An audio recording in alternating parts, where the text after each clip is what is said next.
ನಮ್ಮ ಕಪಿಲಾ ನದಿಯ ಯಾತ್ರೆಯ 2ನೇ ಭಾಗಕ್ಕೆ ನಿಮ್ಮೆಲ್ಲರಿಗೂ ಆತ್ಮೀಯ ಸ್ವಾಗತ. ಇಂದು ನಾವು ತಲುಪಿರುವುದು ಪ್ರಕೃತಿಯ ಮಡಿಲಾದ HD ಕೋಟೆ. ಇಲ್ಲಿನ ಹಸಿರು ಕಾಡುಗಳು, ಜೀವ ವೈವಿಧ್ಯ ಮತ್ತು ನಿಶಬ್ದ ವಾತಾವರಣದ ನಡುವೆ ಕಪಿಲಾ ನದಿಯು ತನ್ನದೇ ಆದ ಸೊಬಗಿನಿಂದ ಹರಿಯುತ್ತಾ ಈ ನೆಲಕ್ಕೆ ಜೀವದಾನ ಮಾಡುತ್ತಿದ್ದಾಳೆ. ಶತಮಾನಗಳಿಂದ ಈ ನದಿಯು ಇಲ್ಲಿನ ಜನರ ಜೀವನದ ಬದುಕಿನ ಆಧಾರವಾಗಿದೆ. ಕೃಷಿಗೆ ನೀರು, ಜಲಜೀವನಕ್ಕೆ ಆಶ್ರಯ ಮತ್ತು ಅನೇಕ ಗ್ರಾಮಗಳ ಸಂಸ್ಕೃತಿಗೆ ಸಾಕ್ಷಿಯಾಗಿರುವ ಕಪಿಲೆ ಕೇವಲ ಒಂದು ನದಿಯಲ್ಲ, ಇದು ಪ್ರಕೃತಿ ಮತ್ತು ಪರಂಪರೆಯನ್ನು ಬೆಳೆಸುವ ಜೀವನಾಡಿ. ನದಿಯ ದಡದಲ್ಲಿ ನಿಂತಾಗ ಬೀಸುವ ತಂಗಾಳಿ, ನೀರಿನ ಕಲಕಲನಾದ ಮತ್ತು ಹಚ್ಚ ಹಸಿರಿನ ಪರಿಸರ ಮನಸ್ಸಿಗೆ ಹೊಸ ಚೈತನ್ಯವನ್ನು ನೀಡುತ್ತದೆ. ಇಲ್ಲಿನ ಪ್ರತಿಯೊಂದು ತೀರವು ಕಪಿಲೆಯ ಮತ್ತೊಂದು ಸೌಂದರ್ಯ ಅಧ್ಯಯನವನ್ನು ನಮ್ಮ ಮುಂದೆ ತೆರೆದಿಡುತ್ತದೆ. ಈ ರೀತಿ ಸೌಂದರ್ಯದ ಗಣಿಯಾದ ಕಪಿಲಾಳ ಬಗ್ಗೆ ಇನ್ನಷ್ಟು ಮಾಹಿತಿಗಳು ಇನ್ನು ಮುಂದೆ ಪ್ರಸಾರವಾಗುವಂತಹ ಈ ನಮ್ಮ ಕಪಿಲಾ ನದಿಯ ರೀಕ್ಯಾಪ್ ವಿಡಿಯೋನಲ್ಲಿ ತಿಳಿದುಕೊಳ್ಳಬಹುದಾಗಿದೆ. ವೀಕ್ಷಕರೇ, ಮೊದಲಿಗೆ ನಾನು ಕಪಿಲಾ ನದಿಯ ಯಾತ್ರೆಯನ್ನು ಪ್ರಾರಂಭಿಸಿದಾಗ ಕಪಿಲಾಳನ್ನು ಕಂಡು ನನ್ನ ಮನಸ್ಸು ಹೇಳಬಯಸಿತು, ಇವಳು ಎಷ್ಟು ಸೌಮ್ಯಳು ಎಂದು. ಈ ನದಿ ಕರ್ನಾಟಕ ಮತ್ತು ಕೇರಳ ರಾಜ್ಯಗಳ ಜೀವನಾಡಿಗಳಲ್ಲಿ ಒಂದಾಗಿದೆ. ಕೇರಳದ ವೈನಾಡಿನ ಜಿಲ್ಲೆಯ ಪಶ್ಚಿಮ ಘಟ್ಟಗಳಲ್ಲಿ ಹುಟ್ಟಿ ಕರ್ನಾಟಕದ HD ಕೋಟೆ ಮತ್ತು ನಂಜನಗೂಡು ಭಾಗದ ಮೂಲಕ ಹರಿಯುತ್ತದೆ. ಮುಂದೆ ತಿರುಮಕೂಡಲು, ನರಸೀಪುರದಲ್ಲಿ ಕಾವೇರಿ ನದಿಯನ್ನು ಸೇರುತ್ತದೆ. ಇಲ್ಲಿಯವರೆಗೆ ನಾವು ಕಪಿಲಾ ನದಿಯ ಬಗ್ಗೆ ಕೇವಲ ಮಾಹಿತಿಗಳನ್ನು ತಿಳಿದುಕೊಂಡಿದ್ದೇವೆ. ಆದರೆ ಕಪಿಲೆಯ ಕತೆ ಇಷ್ಟಕ್ಕೆ ಮುಗಿಯುವುದಿಲ್ಲ.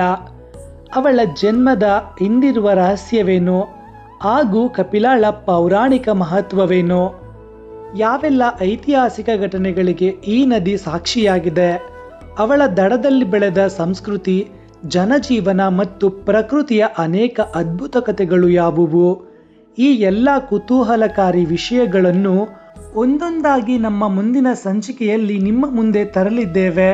ಹಾಗಾಗಿ ನಮ್ಮೊಂದಿಗೆ ಈ ಸುಂದರ ಯಾತ್ರೆಯಲ್ಲಿ ಕೈ ಜೋಡಿಸಿ ಕಪಿಲಾ ನದಿಯ ಸಮಗ್ರ ಇತಿಹಾಸ, ವೈಭವ ಮತ್ತು ಹಳೆಯ ಕಥೆಗಳನ್ನು ಮುಂದಿನ ವಿಡಿಯೋಗಳಲ್ಲಿ ಪೂರ್ಣವಾಗಿ ತಿಳಿದುಕೊಳ್ಳೋಣ. ವೀಕ್ಷಕರೇ, ಈ ಒಂದು ವಿಡಿಯೋನಲ್ಲಿ 2 ವರ್ಷಗಳ ಹಿಂದೆ ಈ ಒಂದು ಯಾತ್ರೆಯನ್ನ ಪ್ರಾರಂಭ ಮಾಡಿದ ನನ್ನ ಮೊದಲ ದಿನದ ಒಂದು ಅನುಭವವನ್ನು ನಿಮ್ಮೊಟ್ಟಿಗೆ ಹಂಚಿಕೊಳ್ಳಲು ಇಚ್ಛೆ ಪಡುತ್ತೇನೆ. ವೀಕ್ಷಕರೇ, ಇದು 2 ವರ್ಷಗಳ ಹಿಂದೆ ಕಪಿಲಾ ನದಿಯ ಯಾತ್ರೆಯ ಮೊದಲ ದಿನದ ವಿಡಿಯೋನ ಅನುಭವವಾಗಿದೆ. ಈ ಪವಿತ್ರ ಯಾತ್ರೆಯನ್ನು ಆರಂಭಿಸುವ ಮೊದಲು ಕಪಿಲಾ ತಾಯಿಗೆ ಪೂಜೆ ಸಲ್ಲಿಸಬೇಕೆಂಬ ಆರೈಕೆ ನನ್ನ ಮನಸ್ಸಿನಲ್ಲಿ ಮೂಡಿತ್ತು. ಆ ಸಂಕಲ್ಪದೊಂದಿಗೆ ಅರಿಶಿನ, ಕುಂಕುಮ, ಹೂವು, ಕಳಶ ಮತ್ತು ಬಾಗೇಣ ಸೇರಿದಂತೆ ಎಲ್ಲ ಮಂಗಳ ದ್ರವ್ಯಗಳನ್ನು ತೆಗೆದುಕೊಂಡು ಕಪಿಲಾ ನದಿಯ ತೀರಕ್ಕೆ ತೆರಳಿದ್ದೆ.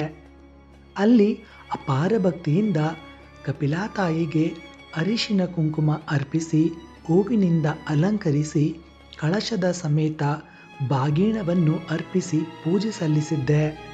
ಆ ಕ್ಷಣದಲ್ಲಿ ನದಿಯ ಅಲೆಗಳು ನನ್ನ ಪ್ರಾರ್ಥನೆಗೆ ಮೌನ ಸಾಕ್ಷಿಯಾಗಿದ್ದವು. ತಾಯಿಯ ಕೃಪೆ ನನ್ನನ್ನು ಆಶೀರ್ವದಿಸುವಂತೆ ಭಾಸವಾಯಿತು. ಅದಕ್ಕಿಂತಲೂ ಆಶ್ಚರ್ಯಕರವಾದ ಅನುಭವವೇನೆಂದರೆ, ಅದೇ ರಾತ್ರಿ ನನಗೆ ಒಂದು ದಿವ್ಯ ಕನಸು ಬಿತ್ತು. ಆ ಕನಸಿನಲ್ಲಿ ಕಪಿಲಾ ತಾಯಿ ತನ್ನ ಕರುಣಾಮಯ ಸಾನ್ನಿಧ್ಯದಿಂದ ಈ ಯಾತ್ರೆಗೆ ಆಶೀರ್ವಾದ ನೀಡಿದಂತೆ ನನಗೆ ಅನುಭವವಾಯಿತು. ಆ ದೈವಿಕ ಅನುಭವವೇ ಈ ಪಯಣವನ್ನು ಆರಂಭಿಸುವ ಧೈರ್ಯ ಮತ್ತು ಪ್ರೇರಣೆಯನ್ನು ನೀಡಿತು. ಆ ಆಶೀರ್ವಾದವೇ ಹೃದಯದಲ್ಲಿ ಹೊತ್ತು ಕಪಿಲಾ ತಾಯಿಯ ಮಹಿಮೆ, ಇತಿಹಾಸ ಮತ್ತು ವೈಭವವನ್ನು ನಿಮ್ಮೆಲ್ಲರಿಗೂ ತಿಳಿಸುವ ಯಾತ್ರೆ ಮಾಡಲು ಕಾರಣವಾಯಿತು. ಇದು ನನ್ನ ಮೊದಲನೇ ದಿನದ ವಿಡಿಯೋನ ಮಾಡುವುದರ ಅನುಭವವಾಗಿತ್ತು. ಈ ರೀತಿ ಇನ್ನಷ್ಟು ನನ್ನ ಸುಂದರ ಕ್ಷಣಗಳ ನೆನಪುಗಳ ಜೊತೆ ಈ ಒಂದು ಕಪಿಲಾ ನದಿಯ ಯಾತ್ರೆಯ ವಿಡಿಯೋ ಮುಂದುವರಿಯುತ್ತದೆ. ವೀಕ್ಷಕರೇ, ಅಲ್ಲಿಯವರೆಗೂ ಧನ್ಯವಾದಗಳು. ಮುಂದಿನ ವಿಡಿಯೋನಲ್ಲಿ ಸಿಗೋಣ. ಓಂ ನಮಃ ಶಿವಾಯ.